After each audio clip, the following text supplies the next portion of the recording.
안녕하세요. 제 이름은 김원호입니다. 제가 이 이야기를 꺼내기까지 오래 망설였어요. 누군가를 비난하기 위함도 아니고 동정을 구하려고 쓰는 사연도 아닙니다. 단지 절망 속에서도 기적은 있다는 이야기를 들려드리고 싶어서 이 사연을 사연 남녀에 보내게 되었습니다. 저는 이 일을 겪고 사람의 인연이라는 건 운명처럼 연결되어 있다는 건 아닐까 생각하곤 합니다. 지금부터 제 인생에서 가장 잔인했고 동시에 가장 기적 같았던 이야기를 들려드릴게요. 저는 평범한 30대 후반의 회사원입니다. 중견기업 인사팀에서 부장으로 일하고 있어요. 지금 이 자리에 오기까지 처음부터 관리직이었던 건 아닙니다. 현장에서 시작을 했고 밤샘도 많이 했죠. 그렇게 버텨온 덕에 원칙적이지만 사람 보는 눈은 있다는 말을 듣게 됐습니다. 회사에서는 흔들리지 않으려고 늘 애써왔죠. 하지만 집에 돌아오면 늘 마음 한쪽이 허전했어요. 저는 아버지와 단둘이 살고 있었습니다. 아버지, 저 왔어요. 왔니? 그래, 애썼다. 아버지 얼굴엔 생기가 없었습니다. 세상에 미련이 없다는 듯 무기력한 얼굴로 사셨어요. 늘 땅만 바라보고 사시던 아버지는 엄마가 돌아가신 후로는 등까지 굽으셨죠. 회사와 집만 오가던 저에겐 살아가는 기쁨보다는 삶의 의무만 짊어지며 살았던 것 같습니다. 그러던 어느 날 밝은 목소리로 시선을 끄는 직원이 있었어요. 우리 회사 영업팀 직원이었습니다. 여사님, 이거 받으세요. 아이고, 오늘도 챙겨주는 거야? 고마워서 어떡해. 별 말씀을요. 여사님 덕분에 저희가 깨끗한 회사에서 일하는 건데요. 늘 감사드려요. 어쩜 말도 이렇게 예쁘게 해요? 내가 아들 하나만 있었어도 우리 안 대리님 같은 분이랑 결혼시켰을 텐데.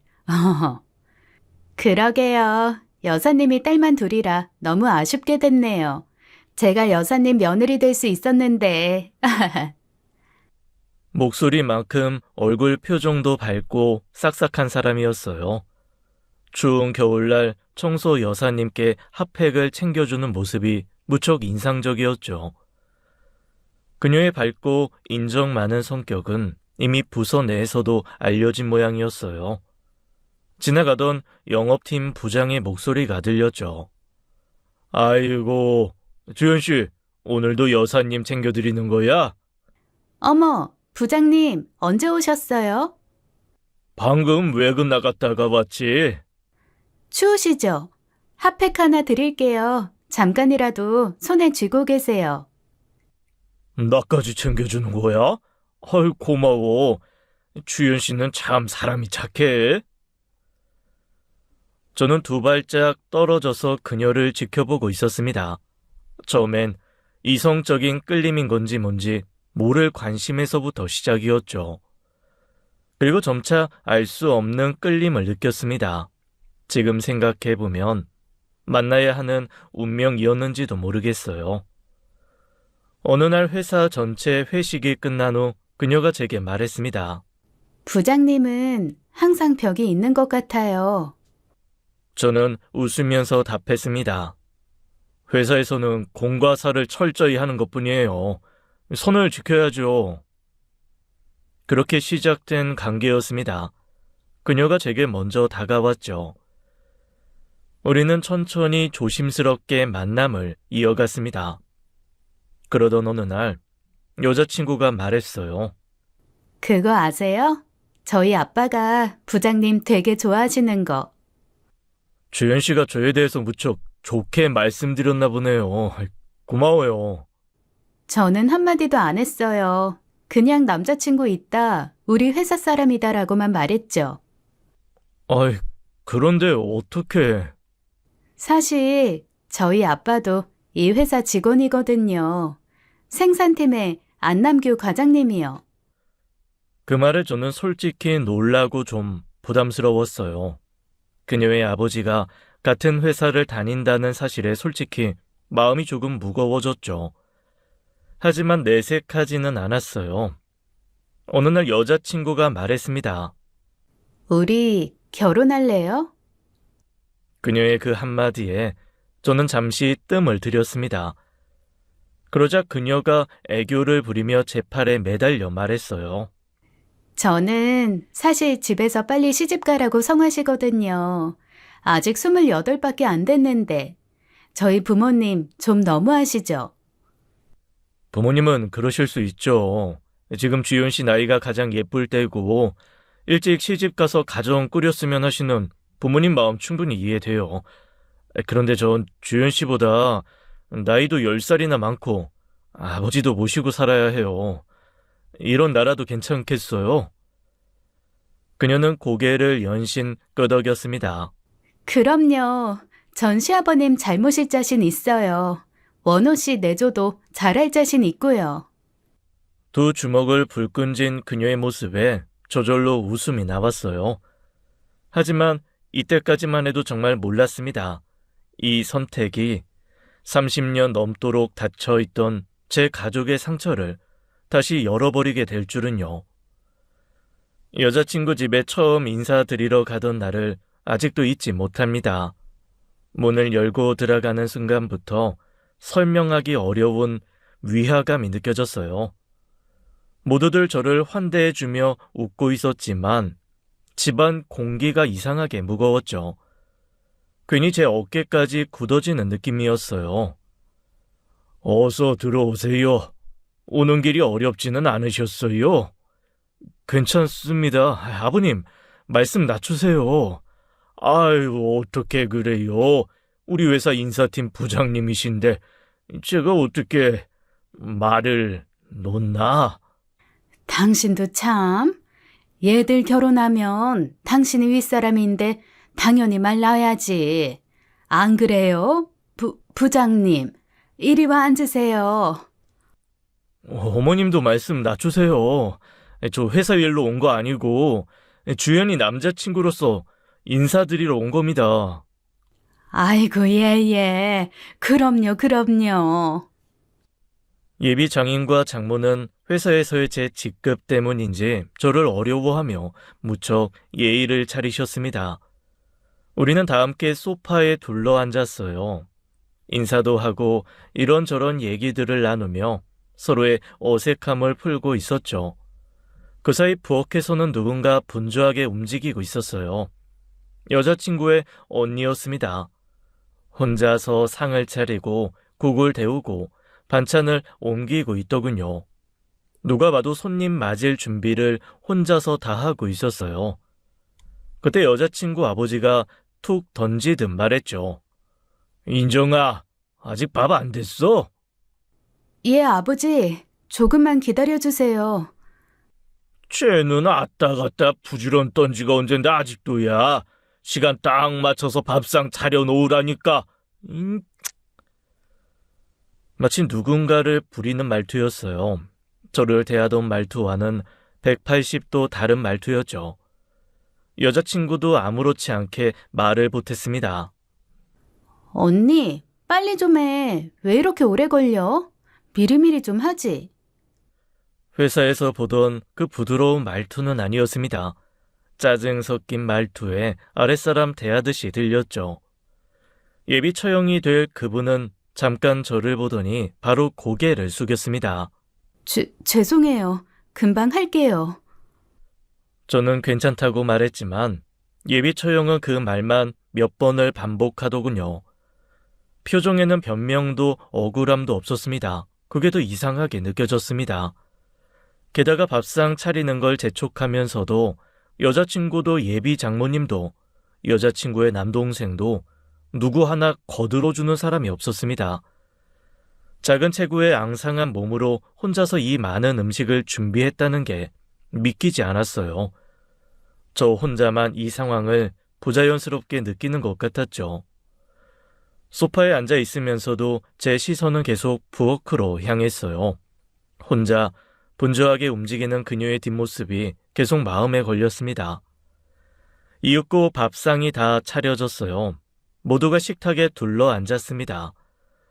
저는 고생한 여자친구 언니분께 말했어요. 저 때문에 오늘 고생이 많으시네요. 아니에요. 제가 늘 하는 일인데요, 뭘. 식사가 늦어져서 죄송해요. 아닙니다. 제가 대답하던 그 순간이었어요. 인정이는 상 다 차렸으면 그만 가게 나가봐. 네? 네, 어머니. 저 인정 씨는 같이 식사 안 하세요? 그때 여자친구의 남동생이 나서서 말했습니다. 누나는 가게 가봐야 돼요. 가게 문 열어야 할 시간 다 돼서. 가게요? 아, 주원이는 작은 주점 운영하거든요. 언니가 일 도와주고 있어요. 그럼 저는 이만. 그럼 식사 맛있게 하고 가세요. 여자친구의 언니는 어깨를 한껏 좁히고는 고개를 푹 숙여 인사를 했습니다. 안 그래도 작은 체구가 더 작아 보였어요. 저는 자리에서 일어나 같이 고개를 숙였죠. 예. 감사히 잘 먹겠습니다. 이따가 상 치울 때 연락할 테니까 핸드폰 잘 보고 있어. 가서 가게 바닥에 물걸레질 좀 잘 해놓고. 네, 어머니. 여자친구 언니는 시계를 보며 급히 서둘러 나갈 채비를 했습니다. 그리고 신발을 신고 있던 순간이었어요. 어머, 인정아. 알타리를 안 내놨네. 그것만 꺼내놓고 가. 네? 지금요? 그럼 지금이지. 밥 다 먹고 나서 꺼낼래? 뭐해. 빨리 안 꺼내고. 여자친구 언니는 서둘러 신발을 벗고 베란다로 향했습니다. 거기에 김치 냉장고가 있는지 잠시 후 자기 몸통보다 큰 갈색 김치통을 꺼내왔어요. 혼자서 끙끙대는데 아무도 안 도와주었죠. 그래서 제가 일어나 거들어드렸어요. 아이고, 그냥 둬. 자네는 그런 일 안 해도 돼. 체격이 좋은 건장한 남자인 저에게도 안 시키는 그런 일을 당신 큰 따님은 해도 괜찮다는 뜻인지 되묻고 싶더군요. 그녀는 이 집 가족이 아니라 집안 일을 맡은 사람처럼 보였어요. 여자친구는 이 상황이 너무나 자연스럽다는 듯 아무렇지 않아 했고요. 알타리를 상에 내려놓자 여자친구가 말했습니다. 언니. 가기 전에 나 물 좀. 따뜻한 물로.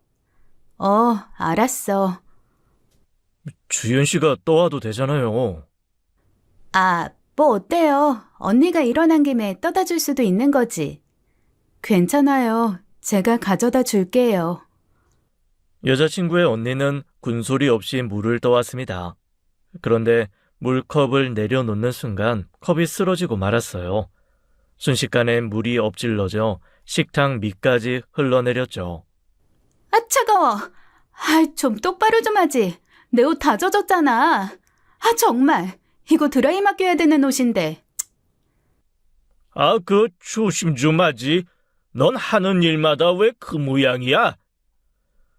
여자친구의 날카로운 목소리와 예비 장인의 질타가 제 귀를 쿡 쑤시고 들어왔어요. 그 순간의 여자친구 모습은 회사에서는 전혀 본 적 없던 말투와 표정이었죠. 물은 계속 흘러내려 식탁 유리 아래까지 스며들었습니다. 그 순간이었어요. 어머. 식탁보에 스미잖아. 뭐해. 얼른 행주 가져오지 않고. 네? 네. 예비 장모의 목소리가 한껏 날카로워졌습니다. 순간 여자친구 언니의 표정이 겁먹은 듯 얼었어요. 저는 그 표정을 놓치지 않고 보았죠. 여자친구의 언니는 어깨를 움찔하며 행주를 가지러 갔어요. 정말. 이거 비싼 건데. 쟤는 꼭 저렇게 사고를 친다니까. 등신같이 도대체가 제대로 할 줄 아는 게 없어. 등신이요? 저는 제가 잘못 들은 줄 알았습니다. 너무나 자연스럽게 나온 욕설의 예비 장모는 자신이 무슨 말을 한지도 모르는 것 같았어요. 저는 과연 이 집안이 제대로 된 집안인가 의문이 들었습니다. 예비 장인은 제 굳어진 표정을 읽은 건지 예비 장모에게 눈치를 주었죠. 아이고 참, 주연이 남자친구도 있는데 그만해. 그 말투 좀 고치라니까. 아이, 집사람이 원래 좀 쿨한 성격이라서 말이 좀 세. 아기가 있어서 그런 건 아니니까 오해하지 말게나. 쿨한 성격이요? 저는 어이가 없어 속으로 헛웃음이 나왔죠. 저는 일단 아무 대답 없이 지켜보기만 했어요. 예비 장모와 여자친구는 뒤늦게 제가 있다는 사실을 깨달은 사람처럼 굴었어요. 아니, 내가 너무 속상해서 그만. 이게 수입해온 거거든. 큰딸이 제일 편해서 그런 거니까 오해하지 말게. 아, 그러니까 언니가 오늘따라 실수쟁이네. 언니, 방금 소리쳐서 미안. 여자친구는 제 얼굴을 살폈습니다. 그리고 이렇게 말했죠. 원호 씨, 오해하지 말아요. 언니랑 내가 워낙 가족 같은 사이라 친해서 그런 거니까. 언니, 화 안 났지? 괜찮아. 아, 다행이다. 아무리 가족이어도 서로 더 존중했어야 했는데 나도 모르게 아끼는 옷이라 감정이 격해졌나 봐. 그럼 전 이만 다녀올게요. 여자친구의 언니는 그렇게 나갔습니다. 저는 1시간 정도 더 앉아있다가 인사를 드리고 나왔어요. 차에 타기 전 여자친구에게 물었죠. 주연씨, 아까 그 말 무슨 얘기였어? 가족 같은 사이라니. 어? 내가 그런 말을 했어요? 모르겠어요. 기억 안 나는데. 언니랑 가족 같은 사이라며. 언니랑 가족이면 가족이지. 가족 같은 사이라는 건 무슨 말이야? 혹시 당신 언니 친언니 아니야? 무슨. 에이, 가족이죠, 가족. 내가 오늘 긴장해서 그랬나? 별 헛소리를 다 했네요. 그런데 주연씨, 회사에서랑은 느낌이 많이 다르네. 그게 무슨 말이에요? 그냥 그렇다고. 아니, 나는 그만 들어가 볼게요. 주연씨도 피곤할 텐데 들어가 봐요. 내가 나중에 연락할게. 원호 씨, 그냥 가게요? 원호 씨! 저는 여자친구를 뒤로 하고 집으로 돌아왔습니다. 솔직히 실망이라는 감정이 들었어요. 결혼을 앞두고 알 수 없는 경고음이 울리고 있었죠. 집으로 들어가니 아버지가 앉아 계셨습니다. 아버지는 어두운 집안의 식탁 등만 켜고 조용히 식사를 하고 계셨어요. 반찬은 날배추와 김치, 마른 김과 간장만 놓여 있었죠. 왔냐? 아버지, 반찬이 이게 뭐예요? 제가 지난번에 장조림이랑 나물 반찬 사다 드렸잖아요. 혼자 드시더라도 잘 챙겨 드셔야죠. 난 이거면 됐다. 되긴 뭐가 돼요. 의사도 이젠 진짜 고기 드셔야 한다고 경고했잖아요. 아버지는 조용히 다 드신 식탁을 치우려고 하셨어요. 제가 할게요. 그냥 두세요. 아버지, 이제는 고기 좀 드셔도 되잖아요. 그러자 아버지는 고개를 저으며 말을 돌리셨어요. 오늘 인사는 잘 드리고 온 거냐? 네, 그래. 나는 신경 쓰지 말고 결혼 준비 잘해라.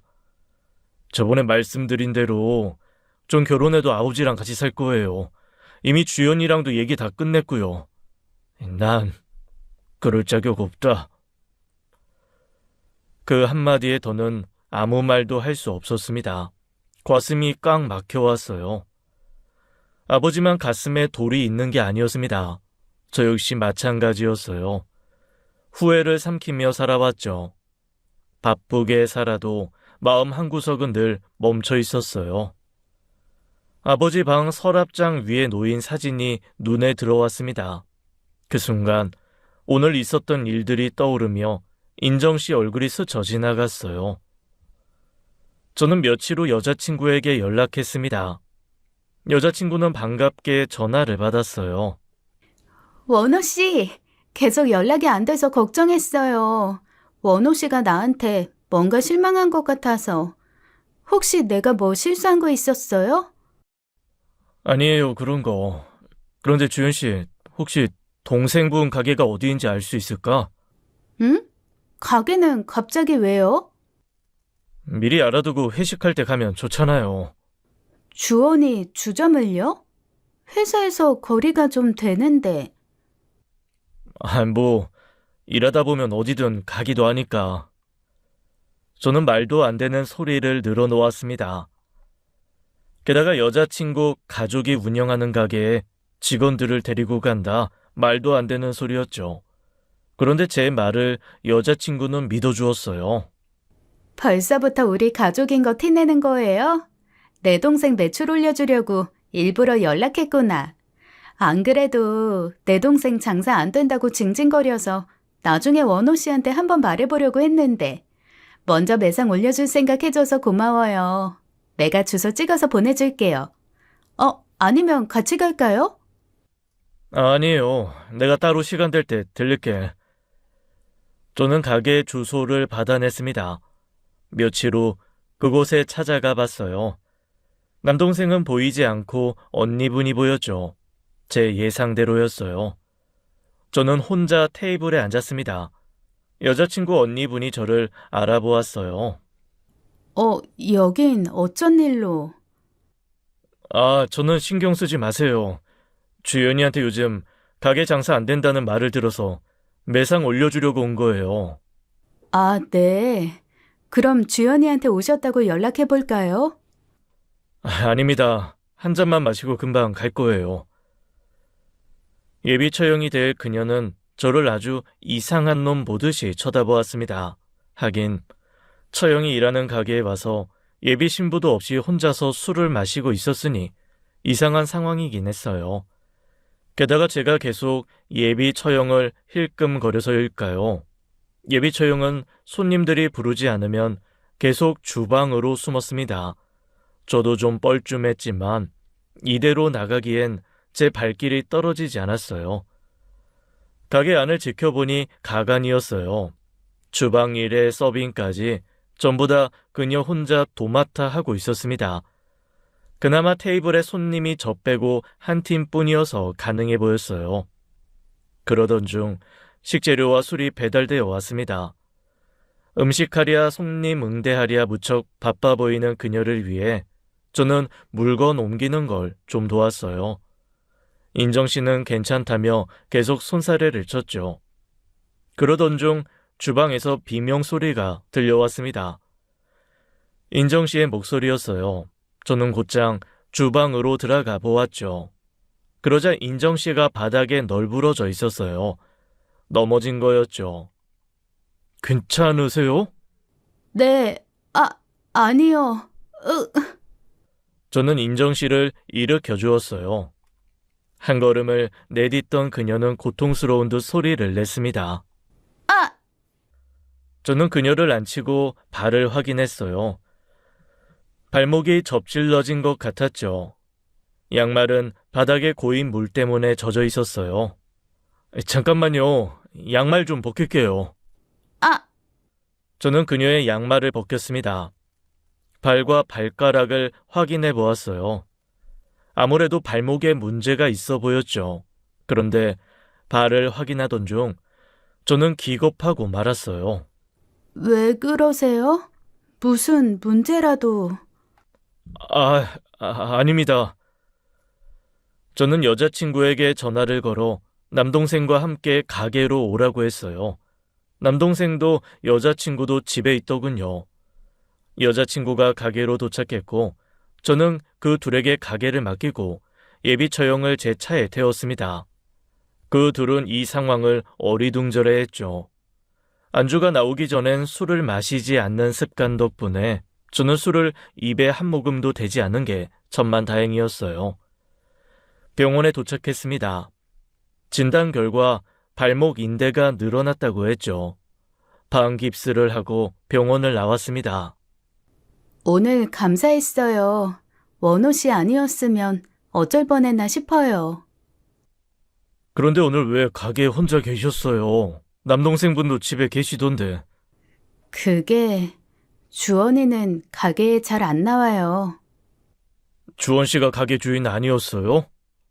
그렇긴 한데 그게 형식적인 주인 같은 거예요. 주원이가 번듯한 직업이 없으니까 부모님이 빚내서 차려주신 거거든요.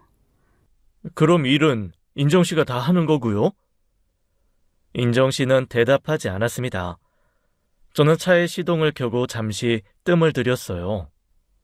저 혹시 이런 질문이 실례인 건 알지만 여쭤봐도 될까요? 뭔데요? 인정 씨 처음 봤을 때 가족들이랑은 분위기가 많이 다르다고 느꼈어요. 특히 가족들이 인정 씨를 대하는 태도가 가족처럼 안 보였거든요. 죄송해요. 제가 너무 멋대로 생각했죠. 혹시 이 집 하녀처럼 보였나요? 저는 대답할 수가 없었습니다. 역시 저만 그렇게 느끼는 게 아니었네요. 어머니 아버지는 제가 맏딸이니까 희생해야 하는 거라고 가르치셨어요. 그게 당연한 거라고요. 매일 그 소리를 듣고 자라다 보니까 어느새 그게 익숙해졌나 봐요. 어느 순간부터 제가 모든 집안일을 도맡아 하고 돈 한 푼 안 받고 알바까지 하고 있었거든요. 저 혹시 인정 씨 입양 되신 건가요? 입양이요? 아니요. 저도 사춘기 때 어머니께 여쭤봤는데 그런 일 없다고 펄쩍 뛰시더라고요. 생김새도 저만 다르고 의심도 돼서 제 출생의 비밀 같은 게 있는 거 아닌가 생각했거든요. 실제로 친자검사 같은 것도 해보고 싶었는데 그런 것도 다 돈이 있어야 하는 거더라고요. 그거 확인할 돈 있으면 차라리 한 푼이라도 더 모아서 빨리 이 집을 탈출하자는 게 제 목표였어요. 어머, 제가 별소리를 다 했네요. 탈출하고 싶을 만큼 힘드셨던 모양이네요. 인정 씨는 말없이 고개만 숙였습니다. 참, 제 친구 중에 유전자 분석해주는 회사에 다니는 친구가 있는데 제 부탁이면 무료로 해줄 거예요. 궁금하시면 한번 해보시겠어요? 이제 와서 해보는 게 의미가 있을까요? 잘 모르겠네요. 한번 생각해 볼게요. 저는 인정 씨를 데려다 주었어요. 여자친구는 왜 이렇게 늦게 왔냐고 펄쩍 뛰었죠. 여자친구는 자기 언니가 다친 것에는 관심이 없어 보였어요. 오로지 제가 자신의 언니와 오랫동안 함께 있다는 사실에 불쾌해했죠. 그 모습에 실망만 더 커졌습니다. 저는 여자친구를 무시하고 집으로 갔어요. 그 후 저는 여자친구와 연락을 뜸하게 했습니다. 회사에서도 일부러 피했어요. 첫 인사 후 실망스러운 모습들 때문에 결혼을 다시 생각해 보는 중이었죠. 그리고 여자친구의 언니에게 자꾸만 마음이 쓰이는 것도 한몫했고요. 며칠 후 여자친구네 집에서 상견례 날짜를 정하자며 재촉을 해왔습니다. 저는 일이 바쁘다는 핑계로 상견례 날짜를 계속 미루고 있었어요. 그러자 여자친구 가족들이 제게 식사 제안을 하더군요. 저도 한 번 더 확인해 볼 겸 일부러 여자친구 집에 가보기로 했습니다. 여자친구 집에 도착하자 역시나 인정 씨 혼자 음식을 준비하고 있었죠. 다리를 절뚝이면서요. 자네 왔나? 어서 앉게. 요즘 회사 일이 많이 바쁘지? 주연이랑도 자주 못 본다며. 네. 저는 짧게 대답했습니다. 저는 가족들에게 호두 과자와 땅콩 과자를 건넸어요. 이거 오는 길에 사왔어요. 어머나, 이거 내가 좋아하는 땅콩 과자네. 내가 좋아하는 거 어떻게 알고 사왔어? 역시 인사팀 부장이라 그런가 센스가 기가 막히네. 원호 씨가 무심한 듯해도 이렇게 생각이 깊다니까요. 식후에 먹으면 다 식을 것 같은데. 제가 한마디 흘리자 여자친구가 말했습니다. 밥 먹기 전에 먹으면 되지. 엄마 아빠 어서 드셔보세요. 모두가 식탁에 모여 앉았습니다. 딱 한 사람만 빼고요. 저는 인정 씨를 불렀어요. 인정 씨, 같이 드세요. 따뜻할 때 먹어야 맛있거든요. 인정 씨는 가족들 눈치를 보며 식탁에 앉지를 못했습니다. 저는 괜찮아요. 어서들 드세요. 저는 다 같이 먹고 싶은데요. 다 같이 나눠 먹으려고 사온 건데 안 드시면 제 마음이 불편해요. 같이 드세요. 제 말에 가족들이 그제야 거들었어요. 그래, 너도 와서 앉아라. 아이 뭐해, 앉으라니까. 과자 씻겠다. 인정 씨가 자리에 앉자 모두들 하나씩 과자를 집어들고 먹었습니다. 저도 하나 집어 먹었어요. 인정 씨는 호두 과자를 하나 집었습니다. 그리고 조심스레 오물오물 먹었죠. 저는 유심히 인정 씨를 관찰했어요. 그리고 말했죠. 인정 씨, 땅콩 과자도 좀 드셔보세요. 땅콩이 아주 고소해요. 제가 하나 집어서 건네자 인정 씨는 질색하는 얼굴로 손사래를 쳤습니다. 괜찮아요. 사실 제가 땅콩 알러지가 있어서요. 그러자 옆에 있던 여친이 거들었어요. 맞아요. 우리 언니 땅콩 알러지 있어. 한 입만 먹어도 난리나. 저는 심장이 쿵쾅거리기 시작했습니다. 설마 하는 마음으로 준비한 과자였어요. 저는 흥분된 마음을 꾹 누르고 자연스러운 척 물었습니다. 인정씨, 지난번에 보니까 발에 점이 있던데 언제부터 있던 점이에요? 아, 점이요? 글쎄요. 그냥 어릴 때부터 있었던 것 같은데. 그 순간 여자친구가 엄마가 말했습니다. 그 똥 밟은 것 같이 생긴 점 3개 말이야.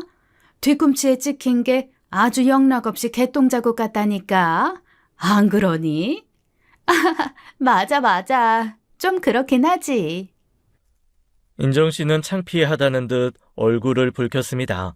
저는 제 가족을 욕하는 것도 아닌데 제가 오히려 더 기분이 상했어요.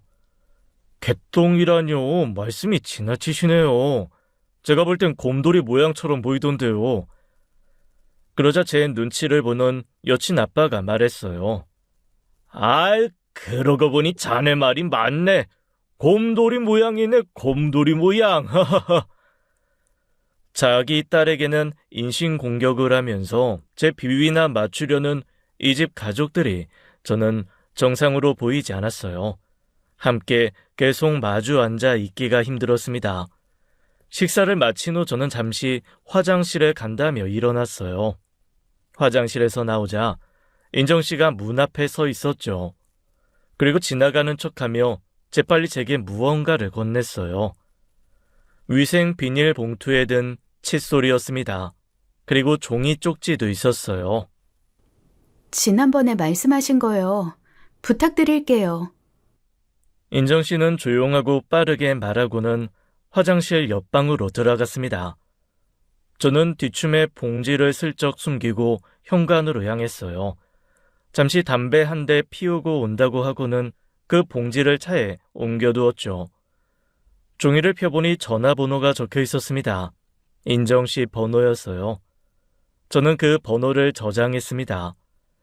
다시 집으로 올라가 조금 더 시간을 때운 뒤 인사를 하고 나왔습니다. 저는 친구에게 연락했어요. 그리고 칫솔을 보냈죠. 하나는 인정씨의 칫솔이었고 또 다른 하나는 여친 아빠의 칫솔이었습니다. 친자 검사 의뢰를 하고 난 후 심장이 두근거리기 시작했어요. 과연 이 결과가 어떻게 나올지 너무나 궁금했죠. 그 후 저는 인정씨에게 종종 안부 연락을 했어요. 다리 상태를 핑계로요.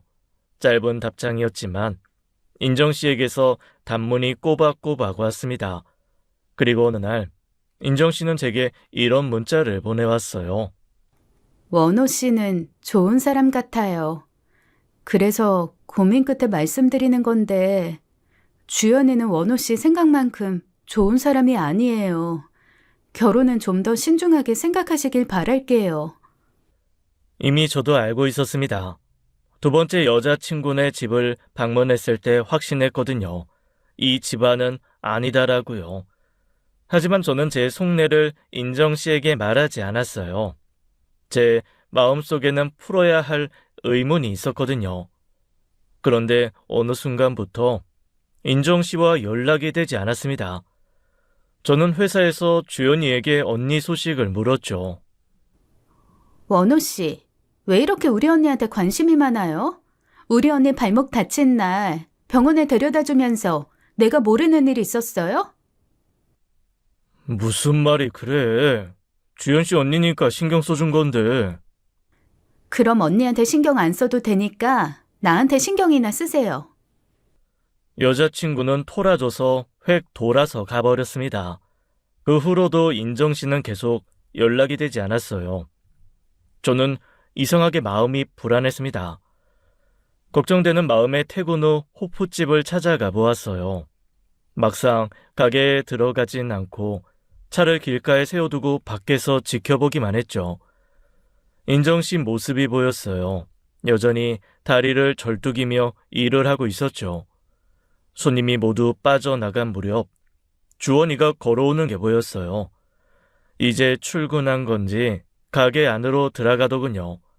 그런데 뭔가 이상했습니다. 주원이가 가게 안으로 들어가며 가게 문을 잠그는 게 보였어요. 그리고 잠시 후 기겁할 만한 일이 벌어졌죠. 가게 안 불이 모두 꺼지더니 와장창 소리가 들렸습니다.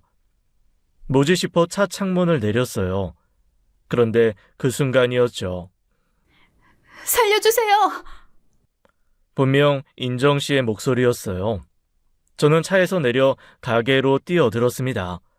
하지만 문이 잠겨 있었어요. 안에서는 다급한 목소리가 들려왔죠. 주원아, 나 네 누나야. 이러지 마. 정신 차려. 저는 주위를 둘러보다가 간판 받침 위에 올려져 있던 벽돌을 집어들었어요. 그리고 유리문을 향해 내리쳤습니다. 문을 깨고 들어가자 어둠 속에서 인정 씨의 비명소리가 선명하게 들려왔어요. 저는 가게 안에 불을 켰습니다. 그러자 상상도 못할 장면이 펼쳐졌죠. 인정 씨는 바닥에 엎드려 있었고 그 위에 주원이 인정 씨의 허리를 끌어안고 포개져 있었어요. 주원이 인정 씨를 덮치고 있었습니다. 저는 고민할 새도 없이 그 파렴치 안을 잡아 주먹을 날렸어요. 주원이 제 주먹에 맞아 날아갔죠. 인정 씨 괜찮으세요? 도와주세요. 인정 씨는 흐느껴 울며 말했습니다. 너 이 새끼, 매형 잠깐만요. 아이씨, 누가 네 매형이야 이 미친 새끼야. 퍽퍽 저는 계속 팼습니다. 짐승은 매가 약이니까요. 그만해요 제발. 아이 진짜. 주원이 널브러진 틈에 저는 경찰서에 전화를 걸었습니다. 경찰과 구급대원이 왔어요. 인정 씨는 어딘가 다쳤는지 잘 움직이지 못했죠. 인정 씨는 응급실로 향했고 주원은 현장에서 체포됐습니다. 죄목은 강간치상죄였어요. 경찰 조사에 저도 함께 갔습니다. 주원이 유치장에 갇혔다는 소식에 가족들이 모두 달려왔죠. 이게 대체 무슨 일이야? 경찰은 가족들에게 상황을 설명했습니다. 이거 지금 아주 심각한 범죄를 저지르신 겁니다. 피해자분이 친족에 상해까지 입으셔서 강간치상죄로 형량 세게 나올 거예요. 뭔가 오해가 있는 모양인데 우리 주원이가 그럴 애가 아니에요. 여기 목격자도 있으시고 지금 CCTV도 다 확인했습니다. 증거 명확해요. 김서방, 대체 이게 무슨 소리인가? 주원이가 그런 짓을 할 리가 없잖아. 자네가 착각한 거겠지. 제가 두 눈으로 분명히 봤습니다. 도저히 못 믿겠으면 CCTV 확인해 보시죠. 그 와중에 주현은 단 한마디도 하고 있지 않았어요. 손톱만 물어뜯고 있었죠. 여친 엄마와 아빠는 CCTV를 보러 갔습니다. CCTV를 보고 나온 그들의 얼굴을 보니 상황이 심각함을 감지한 것 같았어요. 부모님의 얼굴이 사색이 된 걸 본 주원이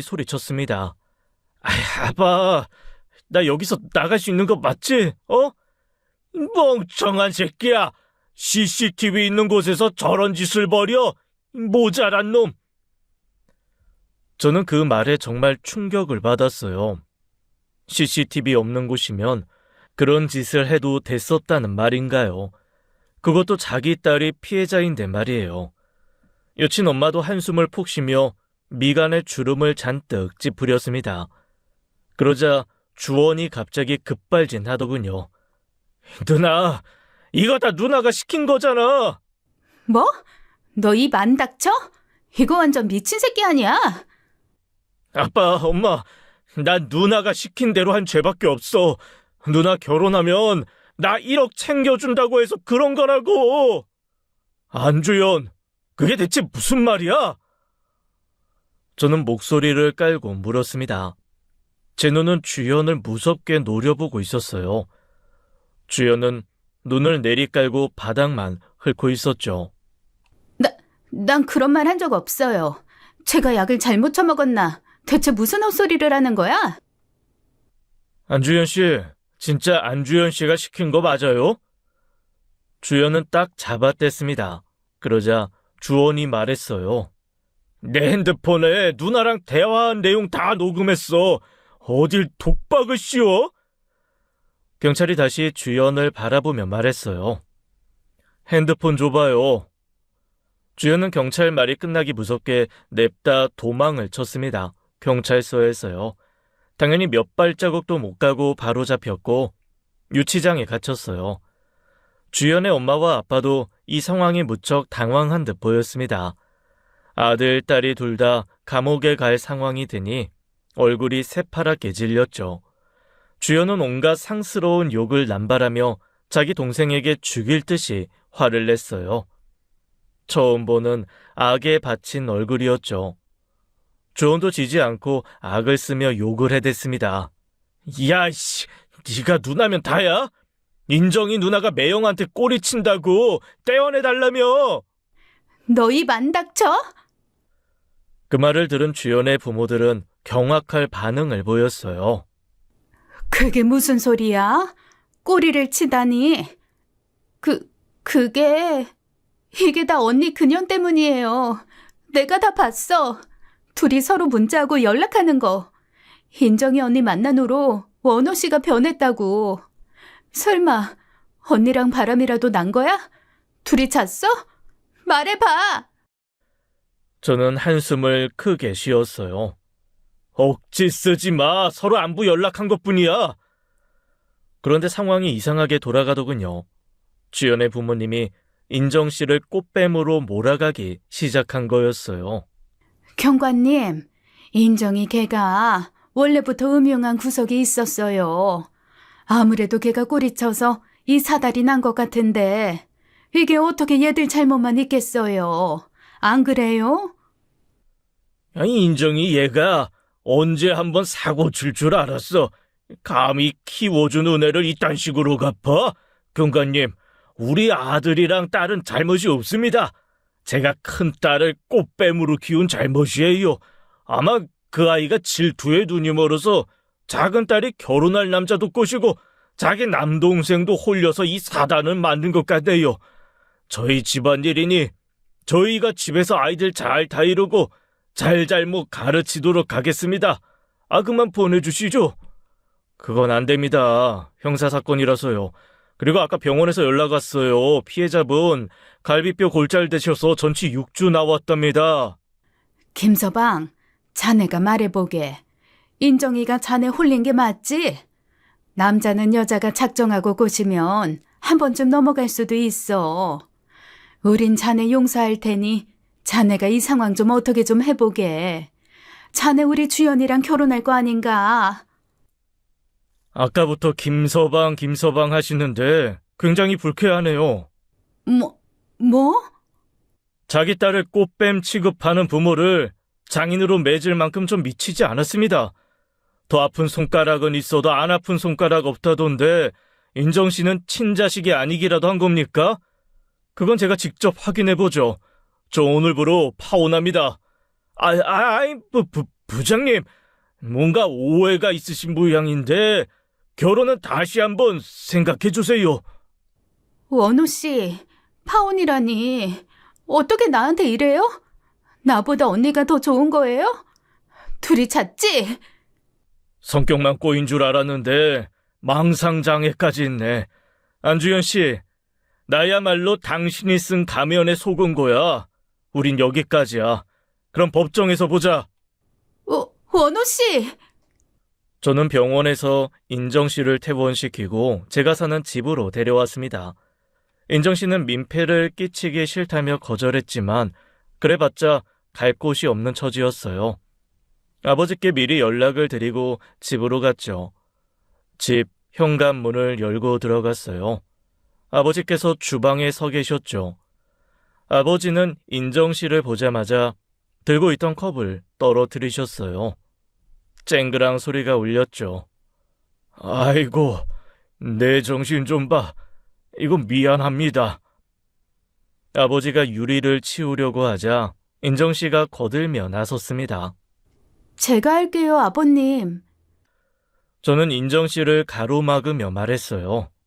인정 씨 다쳤잖아요. 유리컵은 제가 치울 테니 아버지가 인정 씨 방 좀 안내해 주세요. 그래.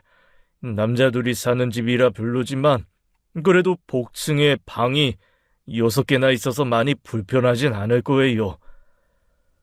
아버지는 인정 씨를 2층으로 안내했습니다.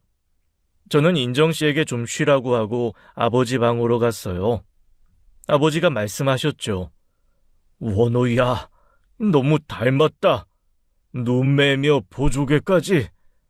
아버지, 이상하게 여기 가슴이 찡하게 울린다. 가슴이 울고 있는 것처럼 여기가 이상하다. 아버지는 가슴을 주먹으로 계속 때리셨습니다. 내가 노망이 들었나? 그럴 리가 없는데. 우리 나연일 리가 없는데. 아버지, 사실 저도 인정씨 보면서 나연이 많이 생각났어요. 그래도 나연이일 리가 없잖아요. 아버지는 문갑 위에 놓인 사진을 직접 드셨어요. 한참을 사진 속 아이를 바라보았습니다. 우리 가족에게는 슬픈 비극이 있어요. 제 여동생이 어릴 적 실종되었거든요. 엄마는 그 일로 암에 걸려 돌아가셨습니다. 아버지는 모든 걸 자기 탓으로 돌리며 죽지 못해 사셨어요.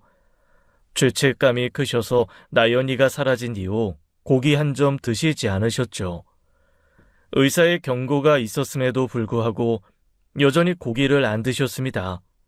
왜냐하면 나연이가 사라지던 날 아버지가 고깃집에 계셨거든요. 아버지는 그날을 후회하며 이렇게 말씀하시곤 하셨습니다. 내가 그날 득범이 전화에 나가지 말았어야 했는데 그놈의 고기가 뭐라고? 아버지에게 빚을 많이 진 친구가 있었습니다. 늘 얻어먹기만 하던 친구였던 득범이 아저씨가 그날 아버지를 불러낸 거였어요. 처음으로 고기를 사주겠다면서요. 그런데 그날 엄마가 아버지와 함께 시장에 가자고 하셨습니다. 저와 여동생까지 모두 보기엔 힘이 붙이니 함께 장을 보러 가자고요. 아버지는 고깃집에 가기 위해 엄마를 따라 나서지 않으셨어요. 그리고 그날 잠깐 한눈판 사이에 여동생이 사라진 거였죠. 평생을 찾았지만 찾지 못했어요. 주변에서는 이미 죽어도 진작 죽었을 거라며 우리 가족 가슴에 비수를 꽂았습니다. 엄마는 돌아가시기 전까지도 제발 살아만 있어다오 하고 말씀하셨어요. 인정 씨를 보면 가슴이 자꾸 아려왔어요. 내 동생이 어딘가에 살아있다면 저렇게 살고 있지는 않을까 하는 안타까움이 있었죠. 그래서 더 살피고 챙기게 되었던 겁니다. 저는 아버지께 인정 씨와 관련한 이야기를 좀 더 전해드렸어요. 아버지는 인정 씨가 여동생이라도 되는 양 가족사 이야기에 분노하시기도 하고 가여워하시기도 하셨죠.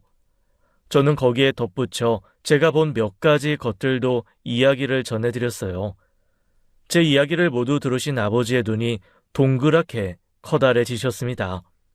아버지는 손을 덜덜 떠시며 마른 침을 삼키셨어요. 다음 날부터 아버지는 인정 씨를 아주 따뜻하고 귀하게 대해주셨어요. 인정 씨가 며칠 머무는 동안 집안에 많은 것들이 바뀌었죠.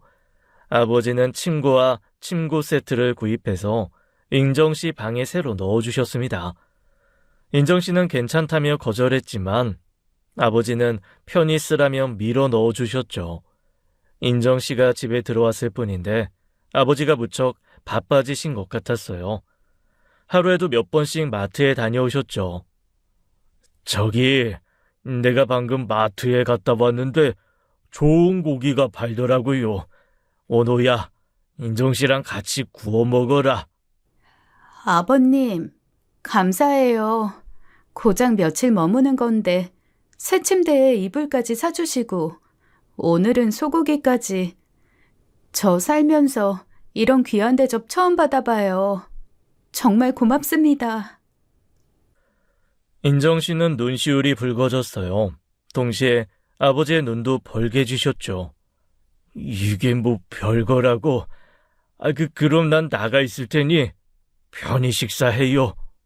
아버님, 어디 가세요? 아버님도 같이 드셔야죠. 난 됐어요. 아버지. 아버지는 그대로 뒤돌아 나가셨습니다. 저는 인정 씨에게 우리 집 사정을 말해주었어요. 인정 씨는 이야기를 전해 듣고 눈물을 흘렸죠. 분명 좋은 집에서 잘 살고 있을 거예요. 원호 씨, 우리 그렇게 믿어요. 저도 그렇게 기도하고 있을게요. 말만이라도 고마워요, 인정 씨. 보름 후 인정 씨는 쇼핑백 접기 부업을 시작했습니다. 신세만 질 수 없다면서요. 그리고 앞으로 혼자 살아가려면 돈을 벌어야 한다고 했죠. 인정 씨의 강한 의지가 느껴졌어요. 며칠 후 우리 가족의 인생을 바꿔놓을 대반전 사건이 일어났어요. 친구에게 부탁했던 친자 검사 결과가 나온 것이었죠. 우리는 모두 식탁에 둘러앉았습니다. 인정 씨, 저도 아직 결과를 보진 못했어요. 이 결과가 어떻든 저는 앞으로 인정 씨 선택을 존중할 겁니다. 저는 결과가 어떻게 나오든 이미 마음 먹었어요. 저 혼자 자립하기로요. 이제 부모님과는 연 끊을 거예요. 핏줄이라고 다 가족은 아니라는 걸 깨달았으니까요. 인정 씨 얼굴엔 잠시 슬픔이 어렸지만 금방 씩씩한 표정으로 바뀌었어요. 얼른 열어봐라. 아버지는 인정 씨보다도 더 궁금해 하시는 눈치였어요. 서류를 열자 결과가 나왔습니다. 검사 결과는 우리 셋 모두를 경악하게 했죠. 친자 확률 99.9996%, 친자 관계가 성립됨을 증명합니다. 그 글자가 아주 또렷하게 인쇄되어 있었습니다. 아버지도 저도 놀라 입을 벌렸고 인정 씨는 경직된 표정을 지었어요. 인정 씨 눈에서 눈물이 흘렀습니다. 어떻게 친딸인 나한테 이렇게 모질게 대할 수가 있죠? 그 어린아이를 방에 가두고 말 안 들으면 때리고 굶기고 가족이란 사람들이 어떻게 이렇게 나한테 잔인할 수가 있어요? 인정 씨는 소리를 내며 울었습니다. 그런데 눈물을 흘리는 건 인정 씨만이 아니었어요. 아버지도 소리내며 오열하셨죠. 제 눈에서도 폭포수처럼 눈물이 쏟아져 나왔습니다. 아버지는 식탁에서 일어나 인정 씨 옆으로 다가가 와락 껴안으셨어요. 저는 그 모습에 더 많은 눈물이 쏟아졌죠. 아니야, 나연아. 우리 나연이 그놈들 가족 아니야. 내가 네 아버지다, 나연아. 미안하다. 애비가 미안해. 이제야 찾아서 정말 미안하다. 아버지 말에 인정 씨는 눈물을 뚝 그쳤어요. 그리고 아버지와 저를 어안이 벙벙한 얼굴로 바라보았죠. 나연아, 내가 네 오빠야. 나연아, 오빠가 미안해.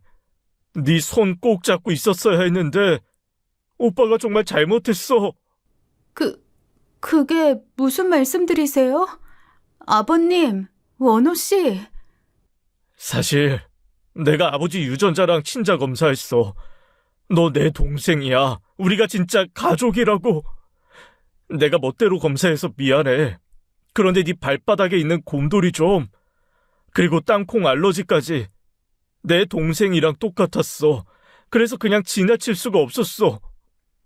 네가 우리 집에 온 날 널 보고 가슴이 뛰어서 혼났다. 모두가 죽었다고 말했던 내 딸이 살아 돌아온 것 같았어. 그리가 원호에게 들었지. 네 발에 있는 점도, 알러지도, 그리고 보조개까지. 네가 우리 집에 오던 날 원호가 그러더구나. 친자 검사 중이라고. 아마도 네 엄마가 널 여기로 보낸 모양이다. 고맙소, 여보. 고마워. 그게 사실이라면 정말 내 가족들, 그러니까 아버지랑 오빠라는 거예요?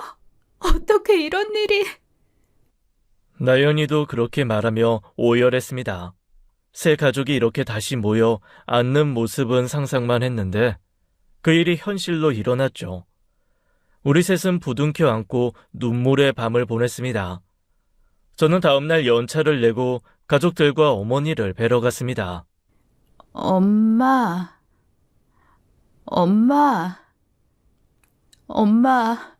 저 왔어요. 나연이. 너무 늦게 찾아뵈서 죄송해요. 우리는 엄마의 사진 앞에서 또 한 번 눈물을 쏟았습니다. 집으로 돌아온 후 아버지와 저는 이 몹쓸 집안을 가만두지 않기로 다짐했어요. 아버지는 그 집안 뒷조사에 들어가셨고 저도 별도로 이것저것 알아보았죠. 우리는 변호사를 불러 고소당한 그들이 합당한 벌을 받는데 힘을 싣도록 했습니다. 주연은 강간치상죄의 교사범으로, 주원은 강간치상죄로 구속되었죠. 재판은 계속 진행 중이었어요. 얼마 후 충격적인 사실 몇 가지를 알게 되었어요. 그 천벌받은 인간들의 인맥을 거슬러 올라가고 또 올라가고 또 올라가서 알아낸 사실은 그들이 나연이를 길에서 주워왔다는 사실이었죠. 정식 입양이 아니었고 출생신고로 신고했기에 우리가 찾을 수 없었던 것입니다. 그들은 아이가 생기지 않아 길에서 주운 아이를 데려다 키웠답니다. 그게 나연이었죠. 그런데 얼마 후 친딸과 친아들을 낳으면서 나연이는 졸지에 찬밥 신세가 된 것이었어요. 어릴 적 참 많이도 맞고 많이도 굶겼다고 했죠. 성인이 된 지금까지도 음식을 제대로 주지 않아 몸무게가 고작 40kg이었습니다. 나연이는 그 집 딸이 아닌 식모로 길러졌다고 했어요. 어릴 때 왜 나만 이런 취급을 당하는지 이해가 안 갔어요. 그래서 대들기도 해봤고 울고 떼쓰고 잘 보이려고 애써봤는데 늘 저만 혼나고 매질당하고 이래야 했어요. 엄마 아빠는, 아니, 그 사람들은 저한테 제가 첫째기 때문에 모범을 보여야 한다고 했어요. 그 말을 백날 첫날 듣다 보니 저도 의뢰 그래야 한다고 생각하며 살았나 봐요. 그게 가스라이팅이야. 넌 세뇌당한 거야. 누구라도 그런 환경에서 자라면 순종할 수밖에 없었을 거야. 나연아, 이제 걱정 마. 너한테 아버지랑 내가 있어. 이제부터 우리가 널 지켜줄게. 나연은 흐르는 눈물을 손등으로 닦아내며 고개를 끄덕였습니다. 그로부터 약 한 달 후였어요. 나연이 아버지와 저를 밖으로 불러냈습니다. 갈 곳이 있다며 나연을 따라가자 나연이가 일하는 고깃집이었죠. 아버지, 저 오늘 첫 월급 탔어요. 생애 처음 벌어보는 순수한 제 돈이에요. 저 이 돈으로 꼭 아버지 식사 대접해드리고 싶었어요. 어서 앉으세요. 아버지는 어쩔 줄 몰라 하는 얼굴로 자리에 앉으셨어요. 곧 고기가 나왔고 나연이는 직접 고기를 구우며 말했습니다. 그리고 가장 처음 구워진 고기를 아버지 밥그릇 위에 올려드렸어요. 아버지, 이제 고기 드세요. 저 때문에 그만 마음 아파하시고요. 아버지가 평생 저 찾으셨다는 얘기 오빠한테 들었어요. 고기 안 드셨다는 얘기도요. 그 말 들은 순간 제가 얼마나 사랑받는 자식이었는지, 이 집에 얼마나 귀한 딸이었는지 알겠더라고요. 아버지, 고기 드실 자격 있으세요. 앞으로 저랑 오래오래 함께 살아주세요. 그러려면 건강관리부터 잘하셔야죠. 아버지, 맛있게 드세요. 아버지는 말없이 고기를 바라보시더니 고기를 집어 천천히 입에 넣으셨어요. 아버지는 눈을 감고 고기를 한참을 씹으시더니 삼키셨죠. 아버지가 눈을 뜨셨어요. 눈시울이 붉어져 있었습니다. 고맙다. 이제 먹자. 우리 나연이도 많이 먹고 원호도 많이 먹고. 아버지는 코를 한번 훔치시더니 고기를 또 한 점 드셨어요. 저와 여동생 얼굴에 미소가 번졌죠. 그 후 아주 복잡한 일들이 일어났습니다. 주연의 가족들이 저에게 파혼 책임을 묻는 민사소송을 걸었거든요. 그들은 저와 나연이가 바람이 났다고 믿고 있었어요. 아버지는 어이없어 하시며 그 집구석 인간들을 불러들이셨습니다. 그것도 제가 일하는 회사로요. 안 과장이 자신의 아내와 함께 문을 열고 회장실로 들어왔습니다. 저 회장님이 저랑 집사람을 찾으신다고? 안 과장은 회장실에 들어오자마자 나윤이와 저를 보고 깜짝 놀랐습니다. 아니, 네가 여기 왜 있어? 아버지는 회장실 의자에 뒤돌아 앉아 있다가 의자를 빙그르 돌리며 안 과장을 바라보았습니다. 저 회장님, 이게 무슨 영문인지? 자네가 나한테서 훔쳐간 게 있더군. 예? 그게 무슨? 생산팀에서 물품이 계속 없어진다던데 CCTV에 자네가 물건 빼돌리는 게 잘도 찍혔더군. 그게 회장님 죽을 죄를 지었습니다. 그게 제 아들놈이 급전이 필요하다고 해서 제가 바로 다시 물건값 채워 놓겠습니다. 정말 죄송합니다. 그 건 물건값이야. 나한테는 껌값이야. 그런데 말이야, 자네는 나한테 절대로 용서받을 수 없는 진짜 죽을 죄를 지었더군. 예? 그게 무슨? 내 딸 나연이, 아니, 니놈한테는 인정이라고 불렸던가? 니놈이 훔쳐간 내 딸! 무시무시한 호통소리였어요. 그 기세에 눌린 안 과장과 그의 아내는 바로 무릎을 꿇고 머리를 조아렸습니다. 인정아, 나 엄마야. 혼자서 길에서 헤매던 너를 데려와서 길러준 엄마. 길러요? 저는 짐승보다도 못하게 길러졌어요. 그런데 그게 무슨 엄마예요? 미안하다, 인정아. 우리가 그동안 먹기 살기가 힘들어서 너한테 야박하게 굴었다면 용서해다오. 제 이름은 안인정이 아니라 김나연이에요. 그리고 이 회사의 주인인 저희 아빠의 딸이고요. 아버지가 제 한을 잘 풀어주실 거라 믿어요. 그래, 응당 그래야지. 당신들 각오하는 게 좋을 거야. 실장님, 저는 옆에 서 있던 비서실장에게 턱짓을 했습니다. 처리하라는 뜻이었죠. 회사 가드들이 우르르 들어왔어요.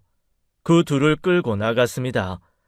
한 번만 봐달라는 비명이 복도에 쩌렁쩌렁 울렸어요. 아버지는 그동안 사장에게 회사를 일림하고 뒤로 물러나 계셨습니다. 저는 집안 가르침대로 회사 밑바닥부터 시작해서 부장 자리까지 올라왔고요. 그래서 아무도 제가 이 회사의 대표 아들이라는 사실을 몰랐어요. 다만 사람들은 제가 부잣집 아들인 줄로만 알고 있었죠. 여동생을 괴롭힌 그 집안은 결국 풍비박산이 났습니다. 아버지는 최고의 변호사를 썼어요. 주연과 주원은 각각 징역 10년형 판결이 나왔고 그의 아버지 안 과장은 사내 물품을 뒤로 빼돌려 판매한 혐의로 해고되었어요. 물론 손실에 대한 손해배상 청구도 했습니다.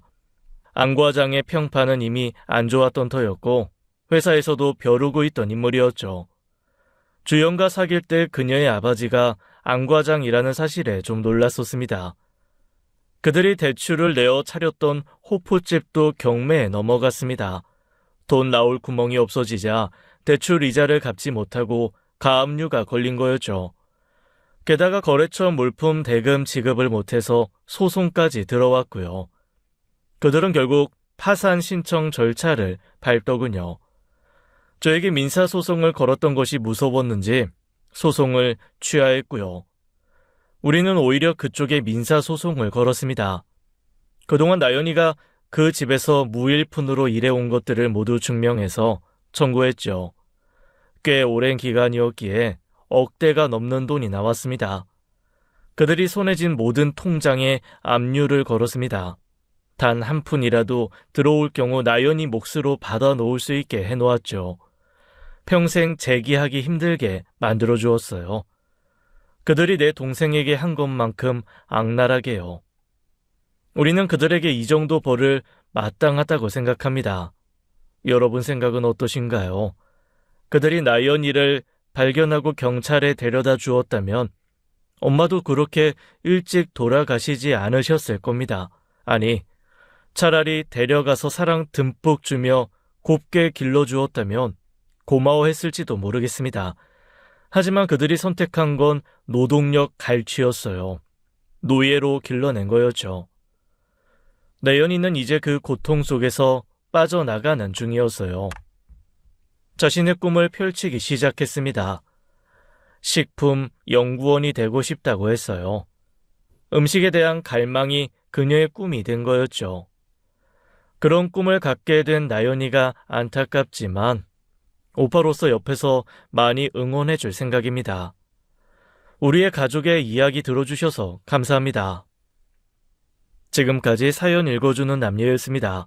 끝까지 함께 해주신 여러분 감사드리며 저희는 다음 사연으로 돌아올게요.